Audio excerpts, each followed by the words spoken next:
Nous avons déjà entendu deux passages bibliques ce matin. Entendu de deux passages bibliques ce matin et je dois encore penser à hier soir d'une manière très particulière à la parole de 1 Corinthiens selon laquelle nous recevons la sagesse cachée et mystérieuse de Dieu. Nous recevons cette sagesse cachée et mystérieuse de Dieu dans la prédication. Elle nous a annoncé quelque chose qui était caché, mystérieux et qui pourtant a été manifesté. Nous savons que dans la première génération, c'est Paul à qui Dieu a pu révéler tant de choses qu'il savait, qu'il n'avait pas su et que d'autres n'avaient pas su non plus. Et il ne pouvait pas se vanter de les avoir apprises d'une manière ou d'une autre par la connaissance, mais tout lui a été donné par révélation. Beaucoup ont connu l'Écriture. Le Gamaliel au pied duquel Paul était assis et beaucoup d'autres aussi. Mais à partir du moment où le Seigneur, lui, est apparu et a placé un appel et un mandat dans sa vie, tout a changé. Le lien avec Dieu était rétabli. Et nous savons que c'est écrit dans le Nouveau Testament, des hommes saints ont parlé, poussés par le Saint-Esprit à le faire. Ils étaient sous l'inspiration du Saint-Esprit. Et si nous considérons les apôtres, en particulier Paul, un homme à qui Dieu a accordé une telle grâce qu'il a écrit la plus grande partie de toutes les épîtres sur l'enlèvement, sur toutes les choses qui concernaient l'Église.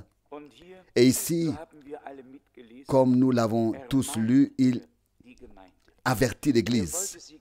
Il voulait la présenter au Christ comme une vierge pure. Il ne voulait pas que quelqu'un soit laissé de côté et reste, mais il voulait que tous soient préparés pour le jour glorieux. Et c'est pourquoi il dit ici dans Philippiens, chapitre 2, verset 1, « Or, s'il y a une réprimande prononcée en Christ, s'il y a un encouragement plein d'amour, s'il y a une communion d'esprit, s'il y a une profonde compassion et une grande miséricorde, donc s'il y a une communion de l'esprit, oui, si toutes ces choses sont là, il poursuit en disant, verset 2, « Rendez ma joie parfaite en étant de la même pensée. » Cette expression ici, de la même pensée. De laquelle des pensées?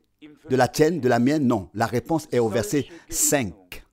De quelle pensée il s'agit ici?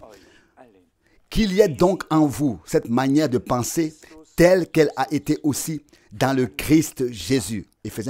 Philippiens 2, 5. Ça, c'est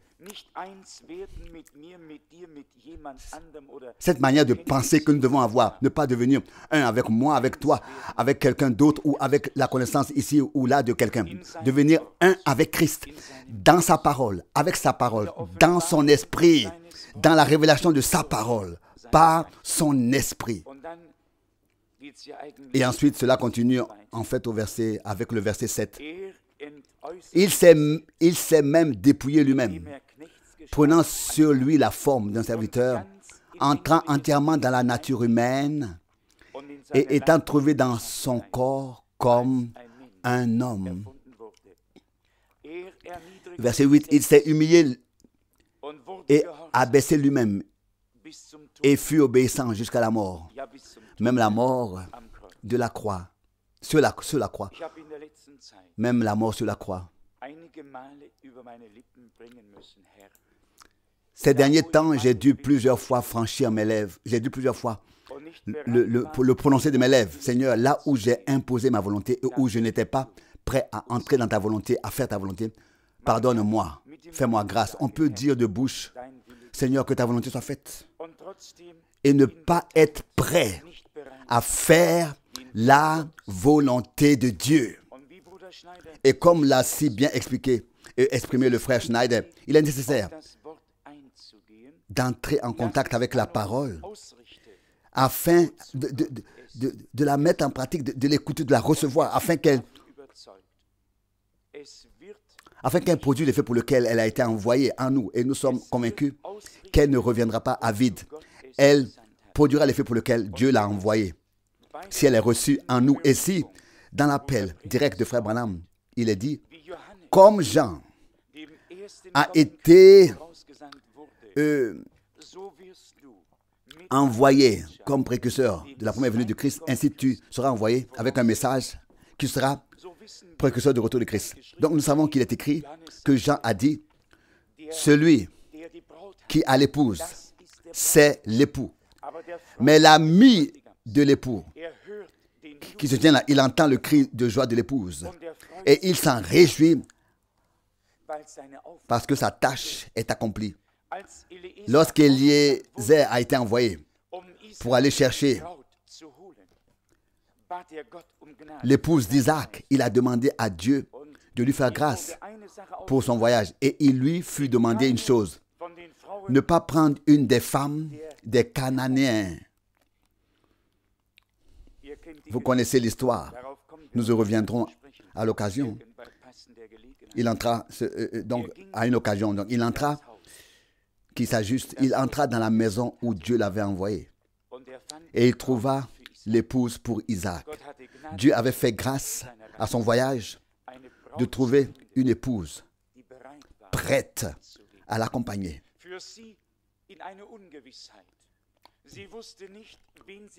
Dans l'incertitude pour elle, n'est-ce pas? Elle ne savait pas qui elle allait rencontrer, ni ce qui l'attendait. Mais une chose était dans son cœur.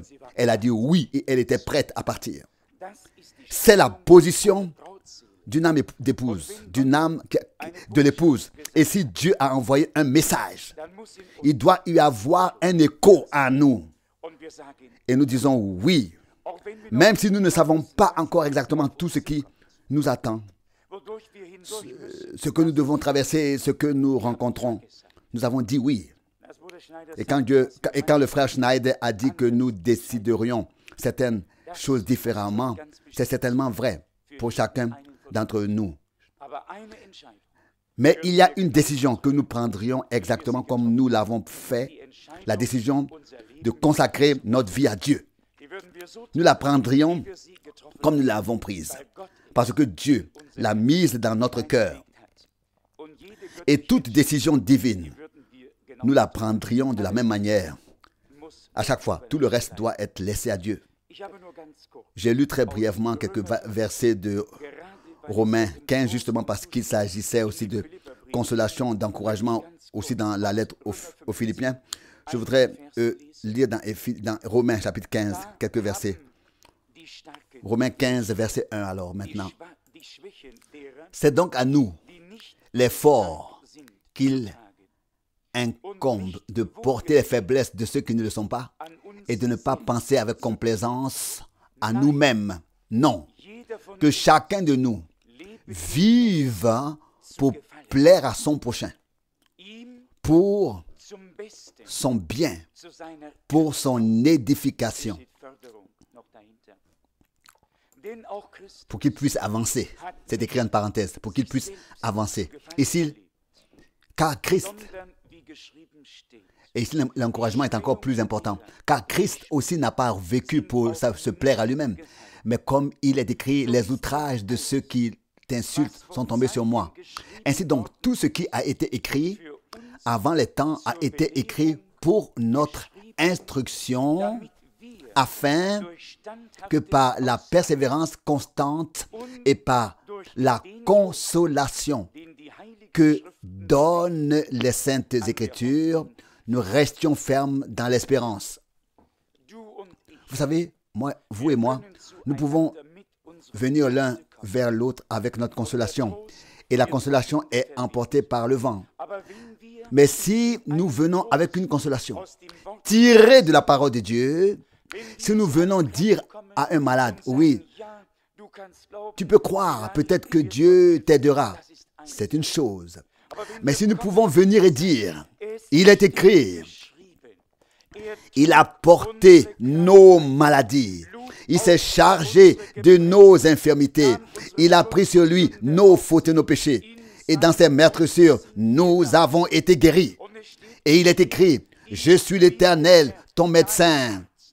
Alors, nous ne venons pas avec notre propre consolation, mais avec la consolation que la parole de Dieu nous offre à toi et à moi. Et alors, les choses se présentent tout autrement. Ensuite, alors vient la foi, ensuite vient l'assurance, ensuite vient la confiance. Et nous remarquons que ce n'est pas le frère qui m'a parlé, mais c'est Dieu qui a utilisé sa bouche et m'a parlé par sa parole et par son esprit. Et qui a posé mes pieds sur le sol de la parole de Dieu. Et maintenant, j'avance dans la foi. La consolation que les Saintes Écritures nous accordent.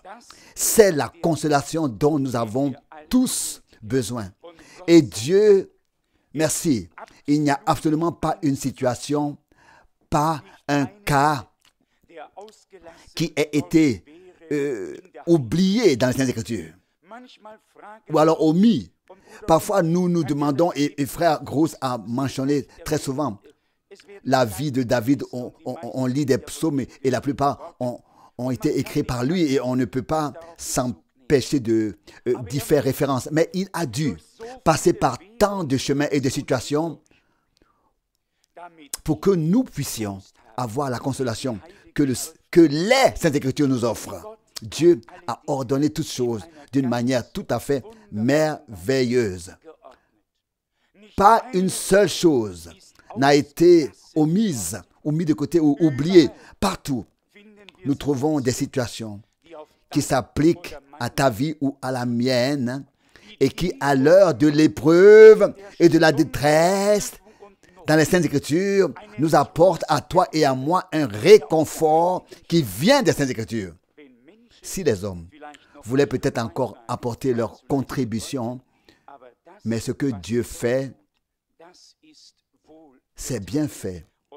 Et celui qui se confie en lui n'a pas bâti sur du sable. Il est si merveilleusement écrit ici que nous acceptons l'enseignement et que nous maintenons l'espérance par la persévérance, puis par la consolation qu'apportent les Écritures ou les textes saints. Cela ne s'arrête pas là. Cela va encore plus loin. Loué soit le Seigneur. Comme sa parole est merveilleuse. Et je me demande, la parole de Dieu nous submerge-t-elle encore? A-t-elle quelque chose à nous dire? Est-ce qu'elle nous émeut, nous touche, toi et moi, dans notre cœur? Ou est-ce que nous nous contentons seulement de l'écouter, de l'entendre, et nous l'apercevons et laissons-la passer comme ça après l'avoir écouté? Non. Il est écrit ici, au verset 5. Mais que le Dieu de qui viennent la persévérance et la consolation vous aide à avoir. Vous voyez? Mais de qui vient la persévérance? De qui vient la consolation? De Dieu. Toi et moi, nous n'avons rien apporté. Nous avons reçu tout de Dieu. Et c'est pourquoi nous avons déjà entendu hier soir que celui qui veut se glorifier dans le Seigneur, se glorifie dans le Seigneur. Et cela parce qu'il lui a fait grâce. Verset 5 encore. Mais que le Dieu de qui viennent la persévérance et la consolation, aurions-nous pu, toi et moi, persévérer jusqu'à aujourd'hui si Dieu ne nous avait pas soutenus et si Dieu ne nous avait pas accordé cette persévérance? Ça ne vient pas de nous, n'y pensons plus. Nous n'avons qu'à remercier Dieu et à louer son nom pour ce qu'il a fait et continuera de faire par grâce. Il est ensuite écrit, vous aide à avoir entre vous. Donc, ce Dieu de qui vient la persévérance et de qui vient la consolation, vous aide à avoir entre vous une même pensée à la manière du Christ Jésus. Le frère Schneider a lu la parole de l'épître aux Éphésiens, aux Philippiens. Et il est écrit que chacun, ou bien alors qu'il y ait donc en vous cette manière de penser telle qu'elle a été aussi dans le Christ Jésus. Philippiens 2, 5. Et je n'ai pas cherché ce passage biblique ici, mais je l'avais déjà sur le cœur et je l'ai ouverte avant. Ou bien non, je l'ai ouvert, le passage. Je l'ai ouvert avant que frère Schneider ne vienne à la tribune, ne vienne devant, sur l'estrade. Et il y a ici presque les mêmes mots, le même sens dans tous les cas, la même, qu'il vous aide à avoir un esprit d'unité entre vous. Vous aide à avoir entre vous une même pensée à la manière du Christ Jésus. Ensuite, suit la raison, verset 6, afin que d'un commun accord, tous ensemble, vous puissiez d'une seule bouche glorifier le Dieu et Père de notre Seigneur Jésus-Christ. Vous savez, nous pouvons faire tous les efforts, nous pouvons faire tous les efforts possibles et vouloir avoir un service divin. Unanime, d'un commun accord uni, à moins que la première partie ne puisse s'accomplir parmi nous, sinon la seconde fera défaut. Il faut d'abord que par la grâce de Dieu, nous ayons entre nous des dispositions, les mêmes pensées à la manière de Jésus-Christ. La manière avec laquelle Jésus-Christ lui-même pensait, que chacun soit animé des mêmes pensées. Et c'est de lui que nous avons lu. Il s'est dépouillé, il s'est humilié, il a été obéissant jusqu'à la mort sur la croix. Et alors, si nous possédons cette attitude de Jésus-Christ, cette manière de penser comme lui, il ne nous sera pas difficile de louer d'une seule bouche le Dieu et Père de notre Seigneur Jésus-Christ. Et cela nous amène à la parole d'introduction du psaume 100. Poussez des cris de joie à l'Éternel, vous tous, habitants de la terre. Servez l'Éternel avec joie. Venez devant sa face avec des cris de joie. Sachez que l'Éternel est Dieu. Le psaume 100, oh, comme une parole en a entraîné une autre. Les pensées sont tout simplement merveilleuses. Comme si Dieu les avait déjà coordonnées ensemble, planifiées à l'avance. Et puis, je peux même le croire. Je crois que c'est le Saint-Esprit qui dirige, qui conduit. Je crois que c'est Dieu qui ne laisse pas seulement le hasard se produire quelque part. Non, je crois en la direction, à la conduite du Saint-Esprit. Que nous ne nous avançons pas ici avec une auréole de sainteté en disant Dieu m'a donné telle parole et Dieu m'a donné telle autre parole et Dieu a donné ici et Dieu a donné là et le Saint-Esprit a fait ceci, a fait cela. Non, nous ne parlons pas de choses de cette manière, mais nous croyons qu'elles se produisent et nous sentons et savons qu'elles se produisent.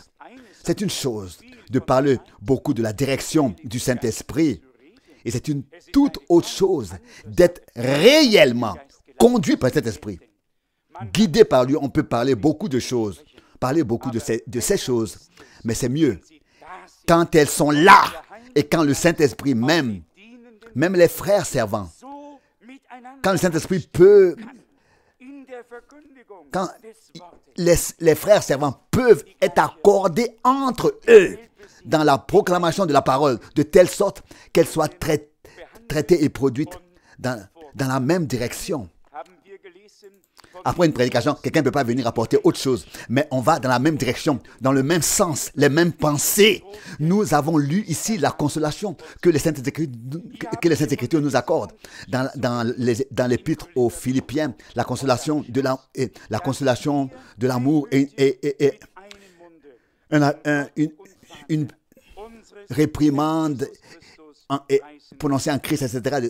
Ici, nous avons lu les pensées de Jésus, les sentiments de Jésus dans l'épître aux Philippiens, les pensées de Jésus, la manière de penser comme lui. Aussi, et à la fin, que nous pouvons louer d'une seule bouche le Dieu et Père de notre Seigneur Jésus-Christ. Et c'est par la louange que cela commence. Et c'est ainsi que nous l'avons entendu dans le psaume d'introduction. Il est encore écrit ici au verset 4. Psaume 104. Entrez par ses portes en rendant grâce dans les cours de son temple, en chantant des louanges. Rendez-lui grâce, glorifiez son nom. car l'Éternel est bon. Nous sommes parfois désagréables quand les choses ne nous conviennent pas et comme on le dit dans le langage populaire, si nous avons un pouls dans le ventre, bien que ce ne soit guère possible, mais on le dit ainsi, alors ça en est fini de la gentillesse, n'est-ce pas, de la douceur, etc. Aussi au verset 5, car l'Éternel est bon. Sa grâce est éternelle et sa fidélité de génération en génération.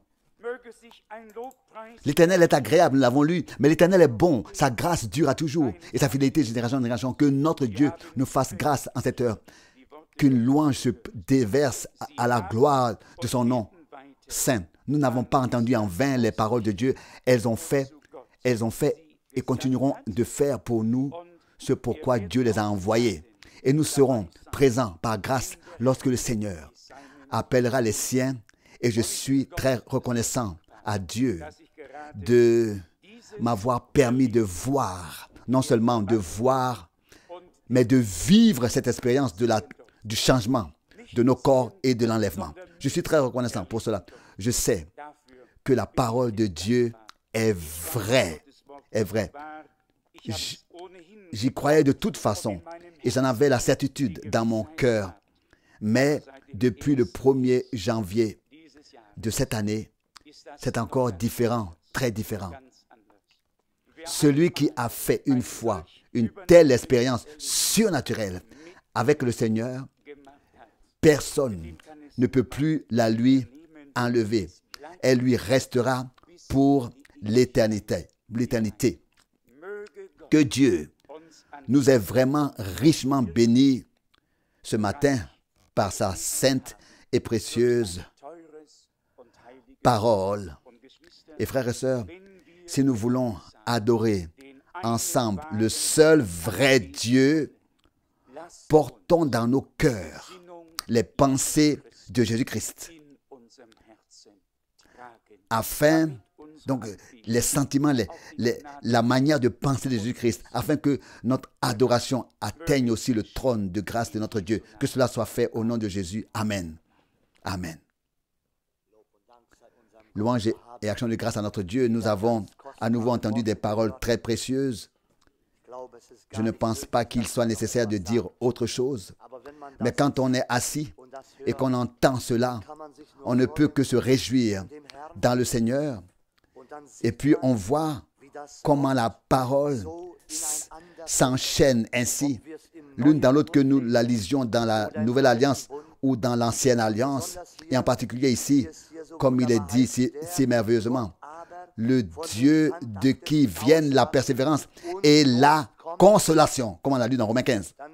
Alors je me suis souvenu directement dans le prophète Ésaïe, au chapitre 51, de cette merveilleuse déclaration que le Seigneur Dieu lui-même prononce ici par l'intermédiaire du prophète. Il dit au verset 12, Ésaïe 51, verset 12, « Moi, je suis celui qui vous console. » Ça, c'est merveilleux. C'est tellement merveilleux. Oui, c'est cela, la consolation. Elle vient des Écritures, elle vient de Dieu. Et frère Franck l'a déjà dit merveilleusement, il a si merveilleusement exprimé. Nous ne pouvons consoler, donc frère Franck l'a déjà merveilleusement exprimé, nous ne pouvons consoler qu'avec des consolations humaines, avec des paroles humaines. Mais ici, c'est le Dieu vivant lui-même qui nous console avec des paroles de vie, non pas avec des paroles éphémères qui passent comme un souffle qui s'en va ou comme un nuage qui se dissipe. Mais le Seigneur Dieu console son peuple avec des paroles de vie, avec des paroles de consolation qui durent pour l'éternité. Voici la différence, chers frères et sœurs, qui m'est apparue si grande et si puissante, que sa consolation est une consolation durable et elle traverse les générations. Elle traverse toutes les générations depuis le début. Et elle est restée jusqu'à nos jours. Sa consolation est restée jusqu'à nos jours. Et nous ne pouvons que remercier Dieu pour cela. Oui, il est notre consolation. C'est moi qui vous console. Oui, c'est Dieu lui-même qui a parlé ici. Et nous voyons en effet que déjà dans l'ancienne alliance, il a consolé son peuple élu. Lorsque nous lisons le chapitre 51, il réconforte ses élus. Il adresse à son peuple des paroles de consolation et leur crie ces paroles glorieuses sur ce qu'ils doivent faire et qu'ils doivent fixer leur attention sur lui. Chers frères et sœurs, nous voyons que la même chose a été dite pour nous en ces jours. Comme c'est écrit au verset 12 d'Ésaïe 51. Et nous aussi, nous devons avoir le même esprit de Dieu pour pouvoir avoir les mêmes pensées, la manière dont Christ pensait. Et être ainsi les uns entre les autres. Et nous aussi, nous devons, au fond, avoir son esprit. Oui, n'est-ce pas là quelque chose de merveilleux, de précieux? Oh, vous savez, c'est très glorieux et très merveilleux. Un autre mot, une autre parole m'a semblé si grande dans Philippiens aussi. Philippiens 2, verset 16. Retenez la parole de vie. Le verset 16. Retenez la parole de vie. Oui, au verset 16 de la deuxième de Philippiens. Philippiens 2, verset 16.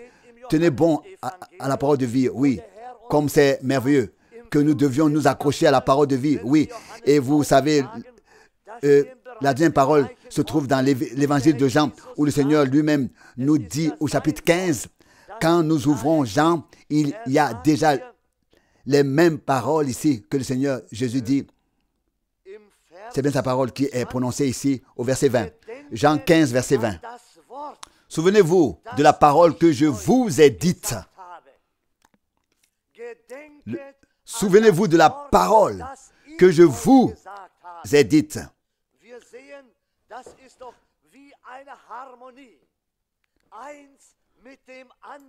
Alors nous voyons que c'est comme une harmonie, l'une avec l'autre, sont si merveilleusement liées. Paul dit aux Philippiens, retenez la parole de vie, Philippiens 2,16. Mais ici, le Seigneur dit, souvenez-vous de la parole que je vous ai dite. Est-ce nécessaire? Je pense que si elle n'était pas nécessaire, elle ne serait pas écrite. Paul ne l'aurait pas reprise. Mais le Seigneur Jésus aussi, il a attiré l'attention de ses disciples et de ceux qui étaient autour de lui sur ce point. Il a dit, souvenez-vous de la parole que je vous ai dite. C'est très important, chers frères et sœurs. Pas n'importe quelle parole, mais sa parole que nous devons nous rappeler et que nous devons garder. Je voudrais particulièrement insister sur ce point. Il a placé sa parole sur le chandelier en notre temps. Et nous devons nous attacher à sa parole et nous en souvenir. Et non seulement cela, mais la prendre à cœur, la mettre en pratique. Si nous lisons ici cette parole, il dit au verset 6, Jean 15, verset 6, « Celui qui ne demeure pas en moi est jeté comme le sarment et se dessèche, et on les ramasse alors et on les jette au feu. C'est là qu'ils brûlent. Mais si vous demeurez en moi et que mes paroles demeurent en vous, vous voyez, bien mes frères et sœurs, ça sont les paroles de notre Seigneur Jésus-Christ. Et nous ne pouvons pas les contourner, mais le temps est venu pour nous de garder sa parole à l'esprit et de demeurer dans sa parole. Sinon, nous serons jetés et nous nous dessécherons. Ceux qui ne s'attachent pas à sa parole en ces jours se dessèchent. Ils sont jetés. On les rassemble et on les jette au feu. C'est pourquoi il est important que nous observions pleinement sa parole, que nous puissions la mettre en pratique, que nous nous y conformions. Et nous l'avons entendu de manière si merveilleuse ce matin. Oui.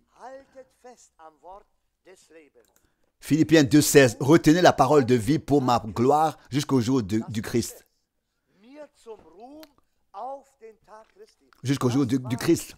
Voilà ce que c'est, frères et sœurs. C'est aussi notre désir.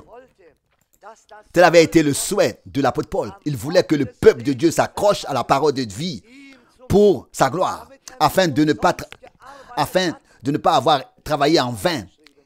Il est sans doute encore écrit ainsi, parce qu'alors j'aurais couru en vain. Voilà ce que c'est, frères et sœurs. C'est aussi notre désir et c'est aussi de l'appel peut-être en cette heure matinale. Non pas mon appel, mais l'appel du Saint-Esprit. Oui, je voudrais dire, et frère Franck l'a déjà souligné, non pas que nous voulons faire souffrir quelqu'un, nous ne le pouvons pas. Mais je voudrais dire que nous ne venons qu'en état de faiblesse et que nous prononçons ces paroles en tremblant. Je voudrais dire avec Paul, comme nous l'avons entendu hier soir, dans 1 Corinthiens au chapitre 2, verset 3, je suis venu à vous dans la faiblesse, oui, dans le tremblement et l'anxiété. Il en est de même pour nous. Vous savez, si je peux m'exprimer ainsi, quand je pense au service divin, quand ils doivent commencer, nous sommes là dans le tremblement et l'anxiété. Nous ne savons parfois pas quoi dire. Parfois tout nous reste caché. Mais vous savez, quand l'heure arrive et que nous devons ouvrir la bouche, oh, vous savez, nous ne sommes pas de ceux qui préparent leur réunion. Je suis parfois si reconnaissant après coup, et je ne peux que remercier Dieu et dire au Seigneur, comme tu as été miséricordieux en cette heure encore, car qui suis-je ou qui sont mes frères, qui sommes-nous pour produire quelque chose? Je vous le dis, nous ne voulons rien produire de nous-mêmes. Nous n'avons pas non plus envie de produire quelque chose de nous-mêmes et d'apporter des choses que nous ayons préparées. Ce qui nous importe, c'est qu'il vienne à son droit et qu'il parle lui-même à son peuple. À chaque heure, à chaque fois que nous nous réunissons, que sa parole puisse prendre forme en nous jusqu'à ce que nous soyons transformés pour son jour de gloire, pour son apparition. Frères et sœurs, j'ai dit cela une fois, mais je sais qu'il nous portera à travers tout. Et je voudrais insister encore une fois, nous ne venons pas ici avec des paroles préparées ou avec une grande sagesse ou avec des discours de sagesse comme on en trouve à la manière des hommes, peut-être de nos jours, n'est-ce pas? Nous venons ici le cœur et l'esprit courbés comme ceux qui ne possèdent rien. Notre seul désir est que l'Esprit Saint, le Saint-Esprit lui-même, vienne à nous et qu'il nous conduise et nous dirige et nous guide. Frères et sœurs, je peux vous le dire, il l'a fait. Il nous a fait grâce jusqu'à cette heure. Il nous a toujours aidés. Car qui sommes-nous? Possédons-nous un don de parole? Avons-nous le don de parole? Avons-nous quelque chose à montrer aux autres? Au fond, rien du tout. Nous sommes les plus pauvres parmi les pauvres. Et que pouvons-nous apporter? Mais je voudrais dire une chose. Je me glorifie de la grâce de mon Dieu. Je loue le Seigneur de tout mon cœur et je lui fais confiance. Et je lui dis merci de nous avoir aidés ainsi que mon cher frère. Je veux m'en tenir à sa parole, à la parole de Dieu et dire que ce que l'Écriture dit, tout le reste est de toute façon nul et n'a pas de valeur ni de consistance. Mais ce que dit sa parole est éternel et elle restera valable pour toute l'éternité. Je suis tellement reconnaissant, frères et sœurs, pour toutes ces paroles réconfortantes que nous avons pu lire aujourd'hui. Nous savons qu'il s'agit parfois d'une parole courte, mais c'est quand même sa parole. Et nous en sommes si heureux et si reconnaissants. Nous pourrions continuer à lire, mais je pense que nous en avons assez entendu et que nous lui devons des remerciements. Même ce matin, nous devons, comme nous l'avons entendu, entrer dans ces portes en rendant grâce et en chantant des louanges, frères et sœurs. Déjà venir ainsi dans cette disposition. Et c'est ce que nous voulons faire en tout temps, tant que nous sommes ici sur terre. Veux-tu le faire? Vais-je le faire? Oh oui. Vous savez, nous n'avons rien à apporter. Tout est dans le Seigneur et tout vient de lui. Et nous voulons donc l'honorer à nouveau et exalter son nom. Levons-nous et adorons-le. Nous te remercions encore ensemble, oh Dieu, pour cette grâce que nous avons de pouvoir encore se présenter ainsi devant toi, ô Seigneur. Nous te remercions pour ce jour, Seigneur. Nous te remercions pour ta parole puissante. Nous te remercions pour la conduite et la direction de ton Esprit Saint. Seigneur, je te remercie pour mes frères, pour toutes les sœurs, pour tous ceux qui sont venus. Que tu puisses les bénir tous. Que tu puisses, Seigneur, laisser personne repartir sans être béni. Ô Seigneur, reçois l'adoration, reçois la louange, reçois de tous nos cœurs et nos bouches à tous, Seigneur, car tu es digne de recevoir la louange, la gloire et l'adoration. Et c'est à toi seul que reviennent l'adoration et la louange.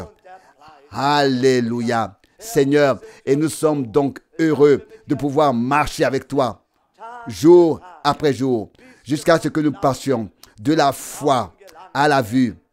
Alléluia. Seigneur, si tu veux continuer à être avec nous que tu puisses continuer à être avec nous dans nos foyers, dans nos familles. Oh Seigneur, nous ne te prions pas en vain. Oh Seigneur, viens Seigneur, fais quelque chose. Change quelque chose. Change nos cœurs et nos vies, oh Seigneur. Nous savons, Seigneur, que tu le feras au temps voulu. Seigneur, que ton nom soit honoré, que ton nom soit élevé. Oh Seigneur, permets que nous puissions maintenant repartir dans la bénédiction et continue d'être avec nous. C'est ma prière intime, profonde. Gloire à ton merveilleux nom de Jésus. Alléluia. Amen.